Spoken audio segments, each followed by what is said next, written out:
नमस्कार विद्यार्थी मित्रांनो. इकॉनॉमिक्स बाय ऋषिकेश सर या यूट्यूब चॅनलमध्ये आपल्या सगळ्यांचं स्वागत आहे. नोव्हेंबरच्या करंट अफेअर्समधले पहिला पार्ट आपण बघितलेला होता. आज आपण दुसरा पार्ट बघणार आहोत. अर्थव्यवस्था आणि बँकिंग या संदर्भात काय बातम्या आहेत बघा. आर्थिक वर्ष 2026च्या दुसऱ्या तिमाहीतील GDP अंदाज आणि चिंता. दुसऱ्या तिमाहीचा Q2 GDP अंदाज. आर्थिक वर्ष 2026च्या दुसऱ्या तिमाहीत जुलै सप्टेंबर भारताचा GDP वाढीचा दर RBIच्या 60%च्या अंदाजापेक्षा जास्त राहण्याची शक्यता आहे. ते मागच्या वेळी आपण बघितलेलंच आहे. 8.2% वाढलेला होता. कारणे कमी झालेली महागाई आणि कर कपात यामुळे वाढलेला खाजगी खप, कन्झम्पशन एक्सपेंडिचरचे वाढलेले म्हणतो. बघा, GDPचे 4 कॉम्पोनंट आपण बघितलेले आहेत, ज्याच्यामध्ये government expenditure, private consumption expenditure, gross investment in the economy आणि नेट एक्सपोर्ट हे 4 कॉम्पोनंट आपल्याला बघायला मिळतात. त्यापैकी जे प्रायव्हेट कन्झम्पशन आहे ते वाढलेलं आपल्याला बघायला मिळते.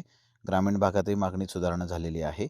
चिंतेची बाब काय आहे? नॉमिनल GDP महागाईचा विचार न करता मोजलेला दर, तो वाढीचा दर कमी राहिलेला आहे. हे बजेटच्या गणितासाठी आणि वित्तीय तूट नियंत्रणासाठी आव्हानात्मक ठरू शकते. कारण गव्हर्नमेंटचं जे टॅक्सेशन आहे ते नॉमिनल GDP वरती अवलंबून असते. त्यामुळं तो अडचण येऊ शकते.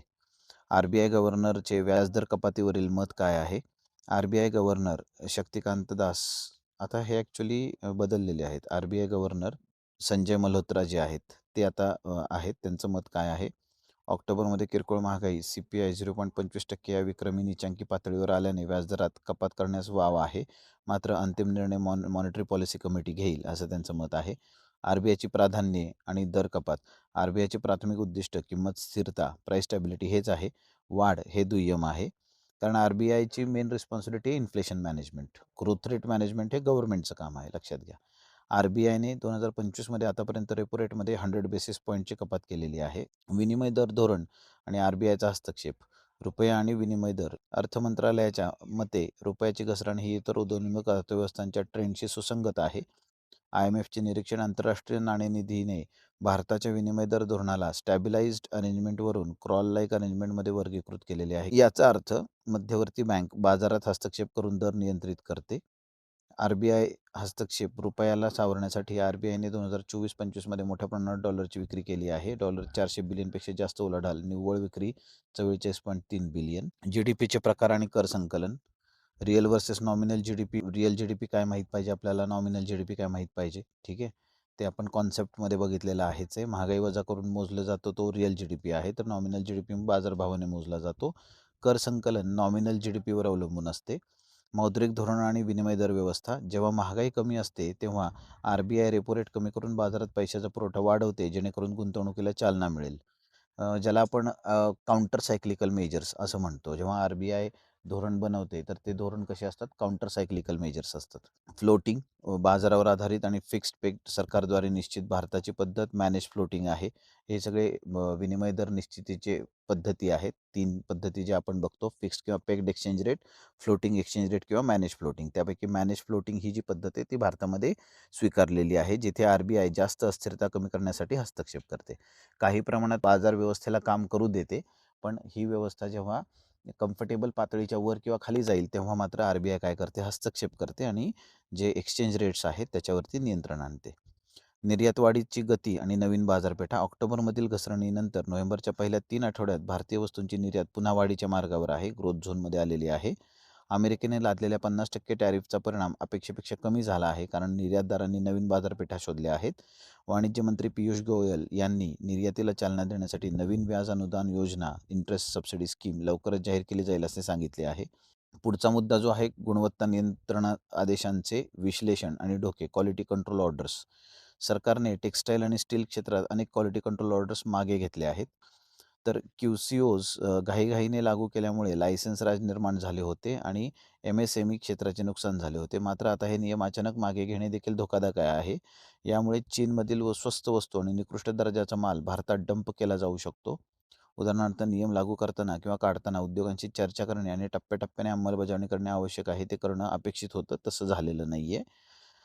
UPSC संदर्भात पार्श्वभूमी काय बघा, तर क्वालिटी कंट्रोल ऑर्डर्स हे ब्युरो ऑफ इंडियन स्टँडर्ड्सद्वारे जाहीर केले जातात. म्हणजे यामध्ये प्रश्न येऊ शकतो की हे क्वालिटी कंट्रोल ऑर्डर्स कोण जाहीर करतं, तर हे आपल्याला माहीत असलं पाहिजे. अशा पद्धतीचे प्रिलिम्सला प्रश्न येऊन गेलेले आहेत मागे. याचा उद्देश निकृष्ट दर्जाच्या आयातीला रोखणे आणि भारतीय उत्पादनांचा दर्जा वाढवणे हे आहे. हे नॉन टॅरिफ बॅरियर्स म्हणूनही काम करतात. आता हे आपल्याला माहीत पाहिजे जेव्हा फॉरेन ट्रेडचा विचार आपण करतो त्याच्यामध्ये टॅरिफ बॅरियर आणि नॉन टॅरिफ बॅरियर असे 2 प्रकारचे बॅरियर्स आपल्याला बघायला मिळतात. त्यापैकी हे नॉन टॅरिफ बॅरियर्स आहेत आणि हे काय असतात? टॅरिफ बॅरियर काय? नॉन टॅरिफ बॅरियर काय? आपल्याला माहीत असलं पाहिजे. ट्रेड डेफिसिट निर्यात कमी आणि आयात जास्त झाल्यास व्यापार तूट निर्माण होते, जी अर्थव्यवस्थेसाठी चांगली नाही असं मानलं जातं. कामगार कायद्यातील सुधारणा, कामगार सुधारणा ज्या झालेल्या आहेत, ठीक आहे. सारांश बघूयात काय आहे. नवीन बदल भारताने 29 जुन्या आणि गुंतागुंतीच्या कामगार कायद्यांचे एकत्रीकरण करून 4 लेबर कोड्स तयार केलेले आहेत. ह्याच्याबद्दलची माहिती आपण मागच्या भागात तर बघितलेली आहेच आहे. बघा न्यूजपेपरमध्ये हा एक ट्रेंड आपल्याला बघायला मिळतो, की एकाच विषयावरती कंटिन्युअस फॉलोअप आर्टिकल्स येत असतात. त्यामुळं त्यातले फक्त महत्त्वाचे मुद्दे काय असतील, तर ते एकत्र करून आपल्याला नोट्स म्हणून आपण जर त्याचा रेकॉर्ड ठेवला आपल्याकडे, तर सगळ्या बातम्या आपल्याला वाचायच्या आणि आपल्या संग्रहात ठेवायची गरज राहत नाही लक्षात. याच्यामध्ये मग एक व्याख्यांमध्ये एक वाक्यता आणलेली आहे. गिग वर्कर्स जे आहेत, ठीक आहे, प्लॅटफॉर्म वर्कर्स वगैरे ह्यांचा सुद्धा समावेश आता सोशल सिक्युरिटी मेजर्समध्ये किंवा social safety measures, social safety net जे म्हणतो आपण, त्याच्यामध्ये केलेला आहे या लेबर कोड्सच्या आधारे. त्याचबरोबर मग आता कामगार कायद्यातील सुधारणा आणि महिलांचा सहभाग बघा काय. उबर, झोमॅटो आणि प्लॅटफॉर्म वर्कर्सना सामाजिक सुरक्षा मिळणार. महिलांना रात्रीच्या पाळीत काम करण्याची परवानगी मिळणार आहे. पण त्यामध्ये सुरक्षेच्या उपाययोजना करणं बंधनकारक राहणार आहे. यामुळे महिलांचा कामगार सहभाग दर जो आहे तो वाढेल. लेबर फोर्स पार्टिसिपेशन रेट ज्याला म्हणतो आपण, ठीक आहे. म्हणजे एकूण आपल्या लोकसंख्येपैकी किती लोकं लेबर फोर्समध्ये श्रमशक्तीमध्ये सहभागी आहेत, हा दर सांगत असतो. मिसिंग मिडल समस्या, यामुळे पूर्वी कडक कायद्यांमुळे कंपन्या मोठे होण्यास घाबरत होत्या. टॅक्स ऑन स्केल म्हणजे बघा आता हा कन्सेप्ट काय हे समजून घेऊ आपण. ज्या MSMEज आहेत त्यांना सरकारच्या माध्यमातून खूप साऱ्या सोयीसुविधा मिळत असतात. टॅक्समध्ये सूट मिळत असते किंवा इतर काही योजनांचा लाभ त्यांना मिळत असतो. मग त्यामुळे कंपन्यांचं जर स्केल वाढलं तर त्या MSME टॅगमधनं बाहेर जातील आणि ते फायदे मिळणार नाहीत. यामुळं या ज्या कंपन्या आहेत त्या मोठ्या होण्यास घाबरायच्या किंवा कंप्लायन्सचं बर्डन वाढायचं. तर हे पण आता काय होणार आहे, कमी होणार आहे. नवीन नियमांमुळे कंपन्यांना विस्तार करणे सोपे होईल. पुढील मार्ग काय, तर हे कायदे राज्यांनी प्रभावीपणे लागू करणे आवश्यक आहे. कामगार विषयाचे संविधानिक स्थान काय आहे बघा. कामगार हा विषय राज्यघटनेच्या समवर्ती सूचित कॉन्करंट लिस्टमध्ये येतो. त्यामुळे केंद्र आणि राज्य दोघेही ह्याच्यावरती नियम बनवू शकतात. तर ही थोडीशी माहिती आपल्याला असणं गरजेचं आहे. डिजिटल सार्वभौमत्व, जागतिक मॉडेल्सची चर्चा.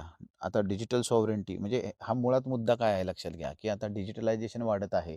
इंडियामध्ये पण डिजिटल इकॉनॉमीवरती भर आपण देत आहोत. तर अशा दृष्टिकोनातून आपला डेटा किंवा आपलं जे डिजिटल अवलंबित्व आहे, ते इतर देशांवर वाढू नये आणि त्याच्यामध्ये सुद्धा आपले सार्वभौमत्व शाबूत राहावी. या दृष्टिकोनातून सध्या चर्चा ज्या आहेत त्या चालू आहेत.